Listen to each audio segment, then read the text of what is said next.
ये कचरे का पहाड़ इतना खतरनाक और जानलेवा साबित होगा, ये किसी ने सोचा भी नहीं था।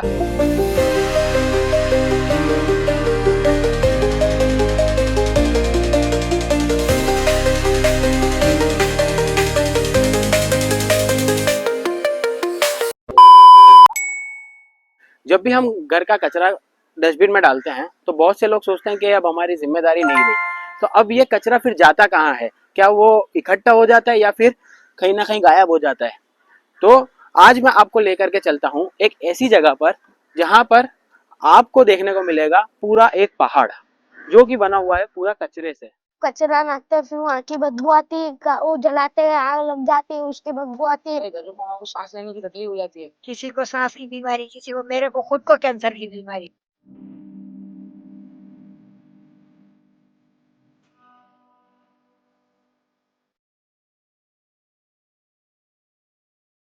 अभी हम जा रहे हैं अहमदाबाद के पिराना एरिया में, जहां मौजूद है गुजरात का सबसे बड़ा लैंडफिल। और जैसे जैसे हम आगे बढ़ते जा रहे हैं वैसे वैसे एयर की क्वालिटी खराब होती जा रही है।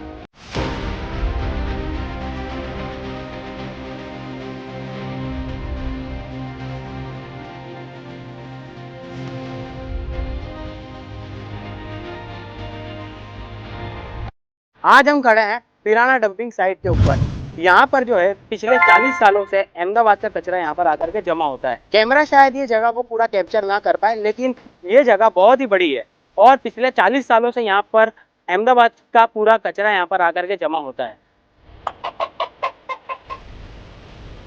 अब एक सवाल आता है कि लैंडफिल होता क्या है?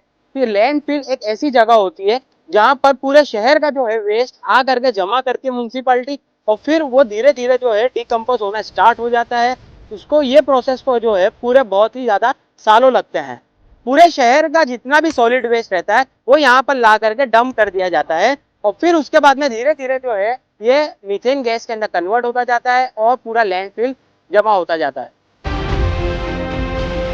हो सकता है आप लोग सोच रहे होंगे कि इसका आपने डेली लाइफ से क्या कनेक्शन है। तो रोज जो कचरे का डब्बा आप घर से बाहर निकालते हैं तो उसका कहीं ना कहीं लास्ट डेस्टिनेशन ऐसा ही लैंडफिल ही होता है।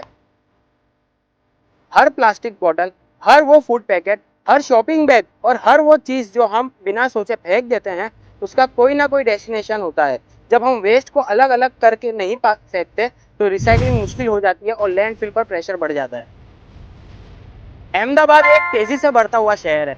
रोज यहाँ पर जो है कचरे की वॉल्यूम बढ़ती जा रही है।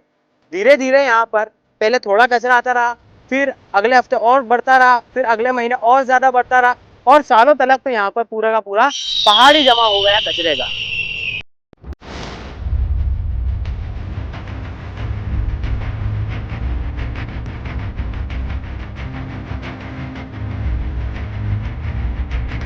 अब सवाल उठता है कि इतने सालों से जमा हुआ पुराना वेस्ट का क्या किया जाए। इस चैलेंज का एक ही सॉल्यूशन है, बायोमाइनिंग। बायोमाइनिंग का नाम सुनकर के लोग सोचते हैं कि शायद जमीन के अंदर से सोना या कोई मिनरल निकाला जाता होगा, लेकिन लैंडफिल बायोमाइनिंग का मतलब बिल्कुल ही अलग है। इस प्रोसेस में पुराने लैंडफिल वेस्ट को मशीन की मदद से बाहर निकाला जाता है, फिर उस वेस्ट को अलग अलग स्टेजेस में प्रोसेस किया जाता है। इसके लिए ट्रोमल मशीन और स्क्रीनिंग इक्विपमेंट्स का इस्तेमाल होता है जो वेस्ट को साइज के हिसाब से अलग करते हैं। अहमदाबाद म्युनिसिपल कॉर्पोरेशन ने भी पिराना में लेगेसी वेस्ट को कम करने के लिए बायोमाइनिंग प्रोजेक्ट शुरू किए। इस प्रोसेस का ऑब्जेक्टिव सिर्फ कचरा हटाना नहीं है, बल्कि पुराने वेस्ट को साइंटिफिक तरीके से प्रोसेस करना और लैंडफिल के एनवायरमेंटल इम्पैक्ट को कम करना भी है। ये हैं यहाँ के कुछ लोकल बच्चे। तो बेटा यहाँ पर इतनी खराब एक तो बदबू आ रही है, तो आप लोग कैसे रह लेते हो यहाँ पर? क्या क्या प्रॉब्लम आप लोगों को फेस करनी पड़ती है? पहले तो यहाँ पे बारिश गिराता तो काला केमिकल पानी सबके घरों में पड़ा ही रहता है, पाँव में कीड़े पड़ जाते हैं। कोई कोई तो बाहर बाहर से खाना बांटना तो अल्लाह का शुक्र हो देना थे। फिर वो यहाँ से वहाँ पे सब कचरा नाकते हैं, फिर वहाँ की बदबू आती है, वो जलाते हैं, आग लग जाती है, उसकी बदबू आती है। वायरा जलाते उसकी बदबू आती है, पूरे शहर में धुआं धुआं हो जाता है। कभी आग अपने आप लग जाती है? अपना आप अंदर गैस होता है। हाँ। तो भाई जो मीथेन गैस यहाँ से निकल रहा है उसकी वजह से नेचुरली यहाँ पर अपने आप आग लग रही है, तो उससे बहुत ज्यादा प्रॉब्लम यहाँ पर जो लोग रहने वाले हैं उनको फेस करनी पड़ रही है। अब मैं आपको लेकर के चलता हूँ थोड़ा और ऊपर की साइड पर और वहां पर दिखाता हूँ कि क्या क्या वेस्ट यहाँ पर पूरा जमा हो चुका है और उसके क्या क्या इफेक्ट्स यहाँ पर देखने को मिल रहे हैं।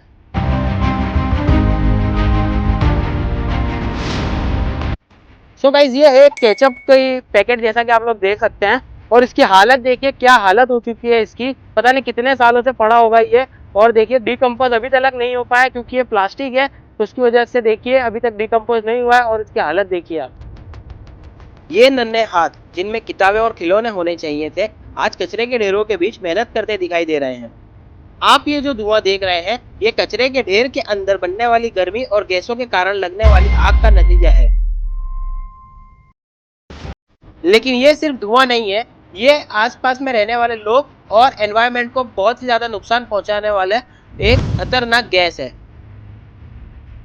दुनिया भर के शहरों में वेस्ट मैनेजमेंट का फोकस धीरे धीरे सिर्फ वेस्ट को डंप करने से हटकर उसे कम करने, रिसाइकल करने और साइंटिफिक तरीके से प्रोसेस करने पर आ रहा है।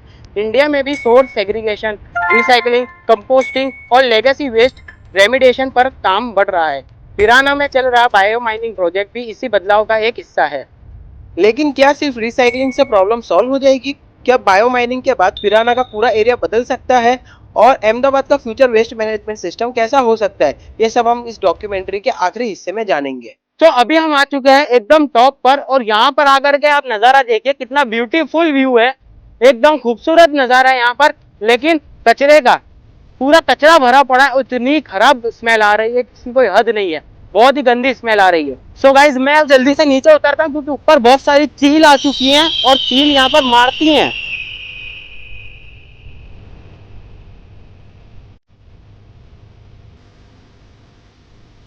एक बार फिर से आप पूरी ये जगह को ऊपर नजर मारिए, और इसे बनने में कोई बहुत साल लगे, कोई आजकल में नहीं बनाई है, इसे बनने में कई साल लगे और इसे हटने में भी कई साल लगेंगे, जिसकी पहल अहमदाबाद म्युनिसिपल कॉर्पोरेशन ने ऑलरेडी कर दी है।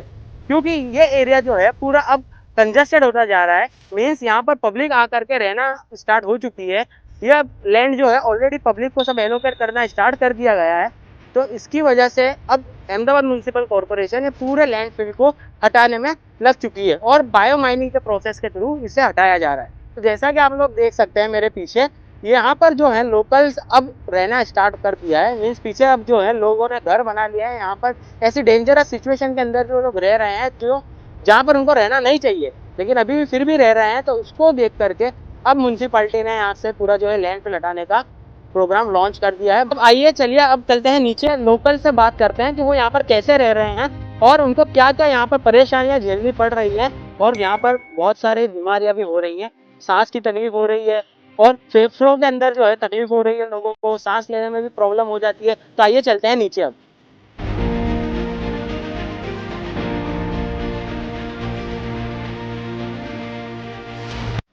और यहाँ काम कर रहे हैं कुछ छोटे प्यारे बच्चे। हर दिन ये छोटे हाथ प्लास्टिक, लोहा और दूसरी चीजें अलग करते हैं। हर बच्चे की कहानी अलग है और हर चेहरे के पीछे एक अलग सफर छुपा हुआ है। इनकी जिंदगी हमें ये सोचने पर मजबूर करती है कि हर बच्चे को बराबर के मौके मिलने चाहिए। बचपन सपने देखने की उम्र होती है, लेकिन कुछ बच्चे बहुत जल्दी जिम्मेदारियां का सामना करते दिखते हैं। क्या हर बच्चे को सेफ फ्यूचर और अच्छे एजुकेशन की जरूरत नहीं है? उम्मीद है एक दिन हर बच्चा अपने सपनों को खुलकर जी सकेगा। तो यहाँ पर बैठे हुए कुछ यहाँ के लोकल्स, तो उनके पास में चलते हैं और उनसे पूछते हैं कि यहाँ पर भाई आप लोग यहाँ पर रहते हो, आप लोगों को क्या क्या प्रॉब्लम यहाँ पर फेस करने पड़ती है? ये क्योंकि इसकी स्मेल तो बहुत ही खतरनाक है, मैं ऊपर तक जा करके आया, बहुत ही खराब स्मेल है। तो आप लोग कैसे रह लेते हो यहाँ पर? भाई हमारे उधर तो बच्चों को भी सांस की तकलीफ हो जाती है, फिर कोई लोग के फेफड़े पूरे फट जाते हैं, कोई कोई इन्फेक्शन हो जाता है चमड़ी का, कोई के पाँव में कीड़े पड़ जाते हैं केमिकल के सामने। यहाँ केमिकल और या फैक्ट्री और ज़्यादा कर तो ये कचरे का जो ढगला है वो हमें बहुत नुकसान पहुँचाता है। उससे हमारा जब धुआं जलता है ना तो हमारे घरों में हमारे सांस लेने की तकलीफ हो जाती है। मैं सीरियस ही बोल रहा हूँ भाई, मेरे को बहुत तकलीफ हो जाती है सांस लेने में। हम लोग जब यहाँ पर जब बारिश आती होगी जब तो और खराब सीन हो जाता होगा। बारिश आती है तो केमिकल का पानी और साथ में जो यही पहाड़ का पानी जो उतरता है ना तो हमारे मेलों में इतना इतना भरा जाता है। ओ घुटने तलक पानी भर जाता है यहाँ पर जब बारिश आती है, तो पूरा पानी जो है ऊपर कचरे के पहाड़ में से नीचे बहता हुआ आता है, पूरा एकदम गंदा पानी, केमिकल ही होता है, केमिकल वाला पूरा, और आकर के इनके घरों में घुस जाता है। तो ये बहुत ही खराब बात है। तो अभी हम आ चुके हैं एक लोकल शॉप पर यहाँ पर, और अब भाई से पूछते हैं कि इनके भाई आपकी शॉप कितने टाइम से है यहाँ पर? 4-5 साल से शॉप है आपकी, ओके। और यहाँ पर आप 4-5 साल से हैं, तो आपको क्या इधर देखने को मिला, क्या प्रॉब्लम आपको देखने को मिली? प्रदूषण का बहुत ज्यादा प्रॉब्लम है, बदबू बहुत आती है, बरसात में तो ज्यादा आती है, बरसात में ज्यादा आती है। अच्छा, अब हम आ चुके हैं सिटीजन नगर में और यहाँ पर ये घर उनको एलोकेट हुए थे जो 2002 की धमाल के विक्टिम्स थे। सो गाइस, ये अम्मा यहाँ पर हैं। ये अपनी स्टोरी यहाँ पर आप लोगों को बताने वाली है। कितनी इनकी स्टोरी, कितनी दर्द भरी स्टोरी, आप लोग सुनिए इनकी स्टोरी जरा।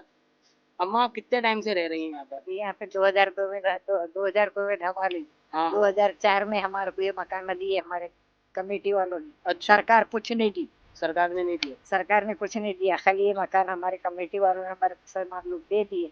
तो हम आके यहाँ बस गए। हाँ। बसे जब से न लाइट का ठिकाना था, न पानी का ठिकाना था, न ये बिजली का ठिकाना था, ऐसे में हम रहे। तो अभी अल्लाह का शुक्र है कि जरा ये पैसा भी आ गए, पीओ पे नल भी आ गए। हाँ हाँ, पहले कुछ नहीं था। कुछ नहीं था, पानी के टैंकर आते थे, झगड़े मगड़े कर करके भरते थे। वो कचरे के लिए तो 10 बार हम लोग ऊपर चढ़ के जाके, पर कचरा हटता नहीं है, वो निकालता नहीं है, वहाँ कवन पड़ेगा है। अभी यहाँ पर लोगों को मुसीबत है, वो तो मुसीबत है ही है, मुसीबत हटने वाली नहीं है। मगर यहाँ इतना है कि न एक सरकारी दवाखाना है, न एक सरकारी स्कूल है बच्चों का। है तो फैसल नगर में ठेठ बच्चों जाने के लिए आड़े हेड़े गलियां हैं, रिक्शे वाले भी ले जाने के लिए 50-50 रुपए मांगते हो। कहाँ से जाना? नहीं, सही बात है। सो मेरी गवर्नमेंट से रिक्वेस्ट है यहाँ पर कि आप सिटीजन नगर जो एरिया है, यहाँ पर आप एक प्रॉपर हॉस्पिटल टाइप या फिर एक सैनिटरी हॉस्पिटल टाइप आप यहाँ पर डेवलप करिए, क्योंकि यहाँ की जो पब्लिक है इनको बहुत दूर जाना पड़ रहा है। बेसिक जो मेडिकल फैसिलिटीज है वो भी इनको यहाँ पर नहीं मिल पा रही है। जाके फैसल नगर में देखो 50 रुपए भाड़ा जाने का, 50 रुपए भाड़ा।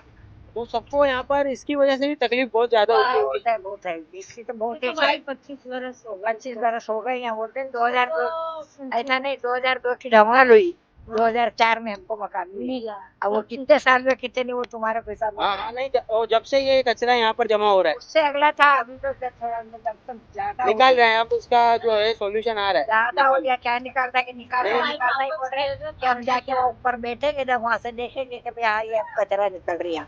अच्छा, तो गाइस इनका कहना यूँ है कि वापस से जो है डंपिंग यहाँ पर स्टार्ट हो चुकी है, वापस से कचरा यहाँ पर जमा किया जा रहा है। बीमारी जाती हो रही, किसी को सांस की बीमारी, किसी को, मेरे को खुद को कैंसर की बीमारी थी। आपको खुद को भी? हाँ, मेरे को खुद को हो गई थी। ज्यादा ही गिर रहा भाई, अपन नहीं हो। किसी को सांस है, किसी को खांसी है, किसी को टीबी है।